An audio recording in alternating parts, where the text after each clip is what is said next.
Friends, कैसे आप ये सोच सकते हैं कि अंडा महंगा नहीं होगा। होगा भाई, होगा। जब हर चीज़ महंगी हो रही है तो अंडा भी महंगा होगा। अभी सर्दियां स्टार्ट नहीं हुई और अंडे का रेट आसमान पर चढ़ गया है।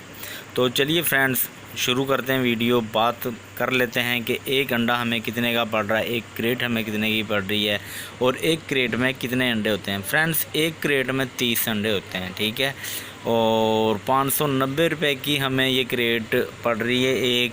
और 590 को अगर हम तकसीम करें 30 से, तो हमें एक अंडा 19.66 पैसे का पड़ रहा है। आप कह सकते हैं कि 20 रुपये का ही अंडा पड़ रहा है। तो ये हमें 21 या 22 रुपये का सेल करेंगे तो तभी कोई फ़ायदा है। लेकिन अभी भी कुछ कस्टमर ऐसे होते हैं कि जो ज़बरदस्ती 20 रुपये देकर ही चले जाते हैं। 21 रुपये मांगते हैं, नहीं देते। 22 रुपये मांगते हैं, नहीं देते। लेकिन खैर, आहिस्ता आहिस्ता फ़िक्स हो ही जाएगा 22 रुपये रेट। और अभी वैसे हम 20 रुपये का भी दे देते हैं, 21 रुपये का भी और 22 रुपये का भी।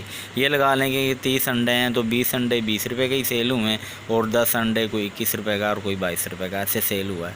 तो बाकी अब तक की यही अपडेट है। और भी ऐसी अच्छी अच्छी अपडेट्स के लिए हमारे चैनल को सब्सक्राइब कर लें और इसके साथ जो बेल का आइकन है इसको भी लाजमी क्लिक करें, ताकि मैं जैसे ही कोई न्यू अपडेट दूँ तो उसका नोटिफिकेशन आप लोगों को मिल जाए। Thanks for watching. अल्लाह हाफिज़।